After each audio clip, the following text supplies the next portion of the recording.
Hey guys, welcome to PCMINR.com and you're watching this video on graphs of motion by Sonal Gupta. In our previous videos, we defined and discussed distance, displacement, speed, velocity and acceleration, and all of these are the important parameters to describe the motion of any object. In this module, we are going to discuss the distance time and velocity time graphs for the uniform and non-uniform motion. And while drawing these graphs, please note that generally in these graphs, the quantity such as distance or velocity is the dependent variable, so it will be plotted on the y-axis, and time is the independent variable, so it will be plotted on the x-axis. So let's look at this graph, xt graph for uniform motion. Xt graph means the distance time graph for uniform motion. So as you can see here, we see that there is a distance of 10 meters covered in 1 second, then 20 after 2 seconds, then 30 after 3 seconds, and 40 after 4 seconds.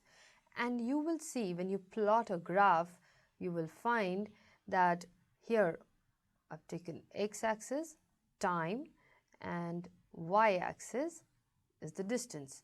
So when you plot the points 10, 20, 30, 40 on the y-axis and 1, 2, 3, 4 on the x-axis. So you get, when you'll plot the points, you'll get a straight line which is inclined to time axis.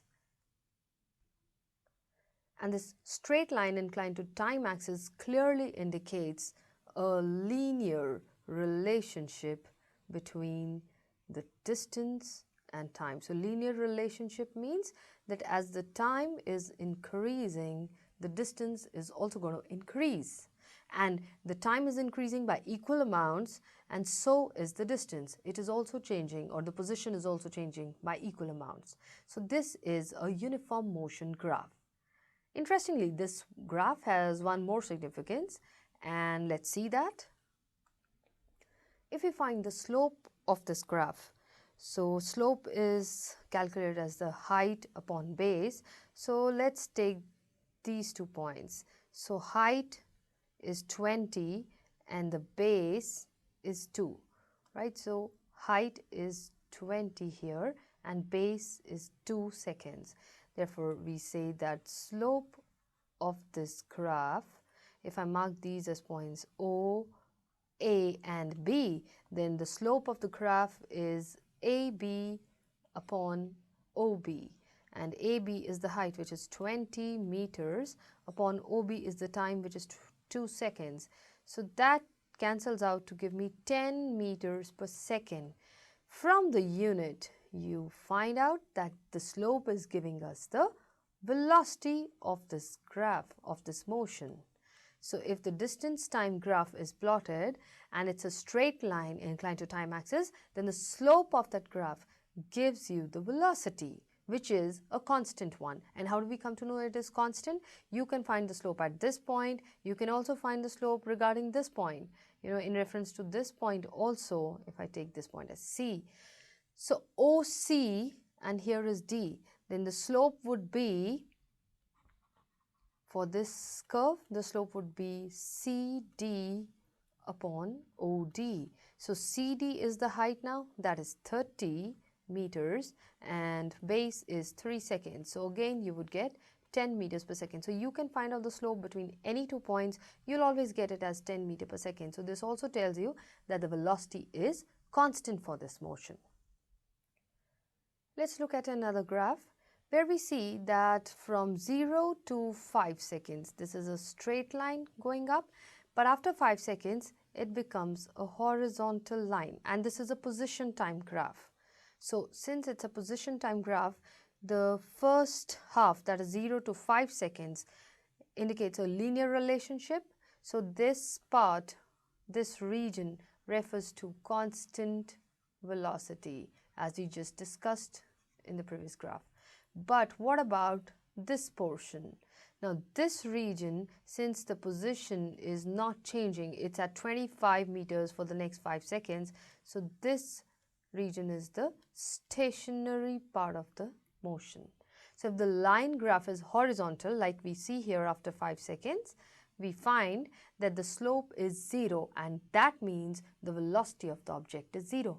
0 velocity means the position of the object is not changing with time. Right, so slope is 0 here because the line is parallel to time axis.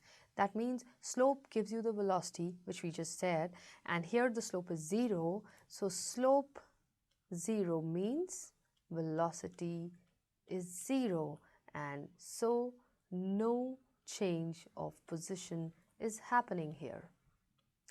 So the distance time graph gives us quite an important information.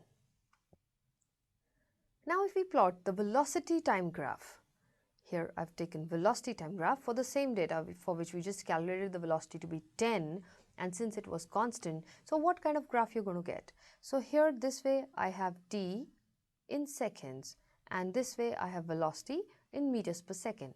So for a point where my velocity is 10 meters per second, you check it at 1 second or 2 seconds or any time, the velocity is not changing. So here 10, 10 and 10, and it continues. So what you're going to get is a straight line parallel to time axis, right? Since the velocity remains constant over time, we get a straight line parallel to time axis. Now there will be one significance for this graph also. Now that is that if we find the area of this VT curve, so if you look at this curve, it's OABC. So this portion is a rectangle or a square. So the area of this curve will be equal to the area of the block or rectangle OABC. That is length into breadth, as we know the formula, and length here is 1 second, 10 meters into 1 second. So this gives us 10 meter per second into seconds. So that is 10 meters. So from the unit we come to know this is distance. Thus we can say that the area under the VT curve or the VT graph gives the distance covered by the object in that time. So you have to note down here one thing. Slope of xt graph, that gives you velocity, and the area under the velocity time graph, that gives you the distance traveled in the given time interval. So both the graphs are important and give information about each other. Now we move to uniformly accelerated motion. We know that in this uniformly accelerated motion, the distance covered is not equal in equal intervals of time.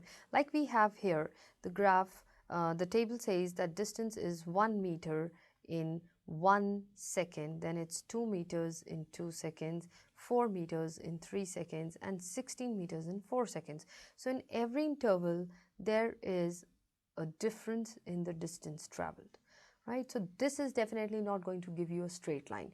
But when you plot these points with time on x-axis in seconds and the distance on y-axis in meters, you are going to get a curve of this kind. Because these points, they give us not a linear relationship, but a kind of exponential relationship. We can say that from the graph of the distance time graph for the non-uniform motion tells us that the object is moving with non-uniform velocity, because it's not going to be a straight line, so it's not going to give you a same slope. The curved line tells us that distance covered in each time interval is different, therefore it has to be a variable velocity, and hence it's a non-uniform motion.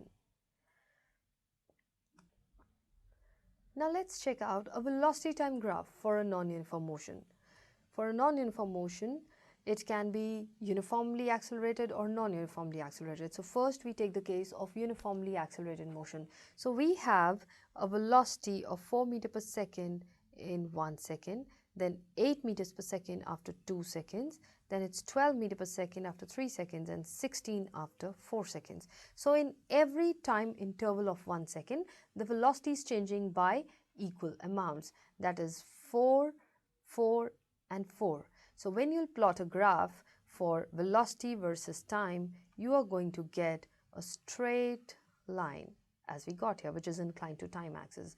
So velocity is not constant, but velocity is increasing at a constant rate.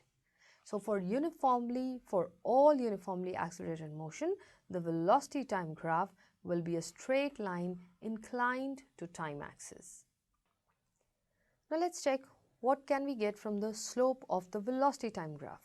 So I have marked the point A, B and O as the origin. So slope you're going to get is from the height AB upon the base OB.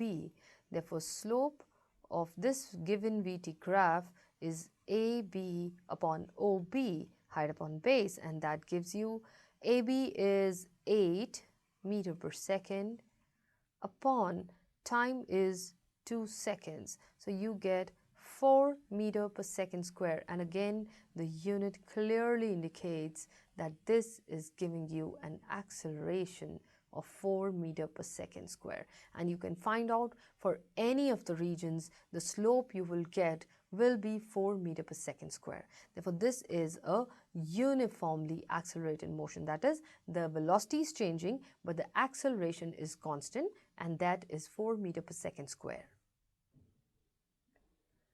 Now we have seen that we get a straight line for a VT graph if it's a uniformly increasing or decreasing velocity. But what about a non-uniformly increasing or decreasing velocity? So here you can see this kind of a curve which is clearly telling us that the velocity is increasing but not at a constant rate, and here the velocity is decreasing but not at a constant rate. So this indicates a non-uniform motion. Had it been like this or straight down, then that would have been a uniformly accelerated or uniformly retarded motion.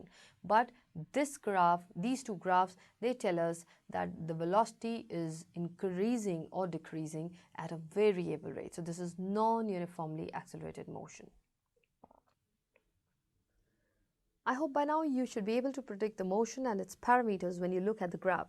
That is all for now. We shall continue with the equations of motion in our next video. If you find this video was helpful, please subscribe, like and share. Thank you.